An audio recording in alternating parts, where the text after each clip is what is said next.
ಈ ಕಾಮಗಾರಿ ಏನಿದೆ ಇದರ ಅನುದಾನ, ಕಡತ, ಟೆಂಡರು ಪ್ರತಿಯೊಂದು ರಾಜರಾಜೇಶ್ವರಿ ನಗರ.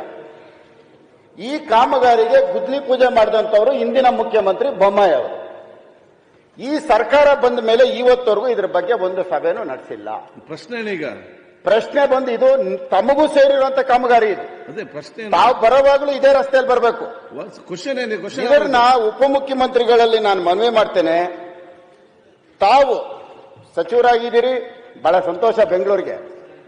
ಬೆಂಗಳೂರಿನ ಶಾಸಕರದ ಒಂದು ಸಭೆ ಕರೆದು 3 ವರ್ಷ ಆಗ್ತಾ ಬರ್ತಾ ಇದೆ. ಇನ್ನೇನು ಬಡ್ಜೆಟ್ ಮುಗಿದ್ರೆ 3 ವರ್ಷ ಹೇಳ್ತೀನಿ. ಸಭಾಧ್ಯಕ್ಷರೇ, ಬೆಂಗಳೂರಿಗೆ ಸಂಬಂಧಪಟ್ಟ ಸ್ವಲ್ಪ ಮಾತಾಡಕ್ ಬಿಡಿ. ಸಭಾಧ್ಯಕ್ಷರೇ, ಬೆಳಗ್ಗೆಯಿಂದ ಸಾಯಂಕಾಲದವರೆಗೂ ಕುಂಡ್ರಿಸಿರ್ತೀರಿ, ನಾವು ಕೂತಿರ್ತೀವಿ. ಬೆಂಗಳೂರು ನಗರದ ಶಾಸಕರಿಗೆ ನಿಮ್ಮ ಸಮಸ್ಯೆಗಳದ್ದು ಒಂದು ಪಟ್ಟಿ ಕೊಡಿ ಅಂತ ಒಂದು ಮಾಡಿ ಸರ್. ಒಂದು ಗಮನ ಕೊಡಿ ಸರ್. ನಮ್ಮ ಕಡೆ, ನನ್ನ ಕ್ಷೇತ್ರದಲ್ಲಿ ಇಂಥ ಬ್ರಿಡ್ಜಸ್, ಅಂಡರ್ ಪಾಸ್ ಎಲ್ಲಾ ನಿಂತಿದೆ. ರಾಜರಾಜೇಶ್ವರಿ ಫ್ಲೈಓವರ್ ನಿಂತಿದೆ, ಅನ್ನಪೂರ್ಣೇಶ್ವರಿ ನಿಂತಿದೆ, ತೆಂಗುಂಟೆ ನಿಂತಿದೆ, ಉಳ್ಳಾಳಿ ನಿಂತಿದೆ, RR ನಗರ HMT ನಿಂತಿದೆ, ಎಲ್ಲಾ ಕಡೆನೂ ನಿಂತಿದೆ. ಪ್ರಶ್ನೆ ಕೇಳಿಸ್ತೇನೆ ಸರ್.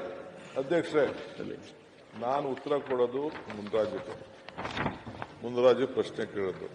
ತಾವು ದಯವಿಟ್ಟು ಕೂತ್ಕೊಳ್ತೀರಾ? ಒಂದು ಫುಟ್ಪಾತ್ ಅವ್ರದ್ದು, ಒಂದು ಫುಟ್ಪಾತ್ RR ನಗರ. ಈಗ ಒಂದು ಫುಟ್ಪಾತ್ ಅವ್ರದ್ದು, ಒಂದು ಫುಟ್ಪಾತ್ RR ನಗರ. ಸೈಡ್ ಬಂದು ಮುನ್ರಾಜ್ ಬೆಂಗಳೂರು ಗೊತ್ತಿದೆಯೋ ನನಗೊಂದು ಕಾಲ್ ಭಾಗ ಗೊತ್ತಿದೆ. ತಾವು 28 ಜನನು ತಾವು ಗೊತ್ತಿದೆ ಅಂದೆ. ಅವಕಾಶ ಕೊಟ್ಟಿದೆ, ಚರ್ಚೆ 28 ಜನನು ತಮ್ಮ ಮಕ್ಕಳೇ. ಆಯ್ತು, ಎಲ್ಲರೂ ಒಟ್ಟಾಗಿ ನೋಡಿ. ಆಯ್ತು ಅವರೇ. ಮುನ್ರಾಜು ಆದ್ರೇನು, ಮಾತಾಡಬೇಡಿ, ಉತ್ತರ ಕೊಡಿ. ಮುನಿರತ್ನನು ಒಂದೇ, ಮುನ್ರಾಜು ಒಂದೇ. ಮಿಸ್ಟರ್ ಮುನಿ ಸರ್, ಫಸ್ಟ್ ನಾನು ಮುನ್ರಾಜುಗೆ ಉತ್ತರ ಕೊಡ್ತೀನಿ, ಓಕೆ, ಆಮೇಲೆ ಮಾತಾಡ. ಓಕೆ, ಕೊಡಿ ಸರ್.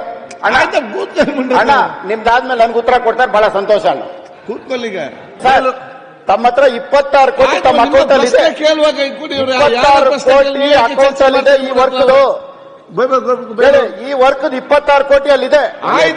ರಿಲೀಸ್ ಮಾಡಿ ಮಾತಾಡ್ದು ಹೇಳ್ತಾರಲ್ಲ, ಅಮೌಂಟ್ ರಿಲೀಸ್ ಮಾಡಿ ಸಾಕು. ಅವ್ರು ಮಾತಾಡ್ತಾರೆ ಮೀಟಿಂಗ್ ಕರೆದು, ಯಾಕೆ ಅದನ್ನ ರಿಲೀಸ್ ಮಾಡಿದ್ರೆ ಸಾಕು. TDR ಅವಶ್ಯಕತೆ ಇಲ್ಲ. ನೀವು ಅದು ಉತ್ತರ ಕೊಡಬೇಕು. 87 ಕೋಟಿ ಕೊಟ್ಬಿಟ್ಟು 87 ಕೋಟಿ ಕೊಟ್ಬಿಟ್ಟು 26 ಕೋಟಿ TDR ಕೊಡೋದು ಯಾರು ಹೋಗ್ತಾರೆ? ಆಯ್ತು, ಯಾಕೆ ಮಾತಾಡಿದ್ರು ನೀವು?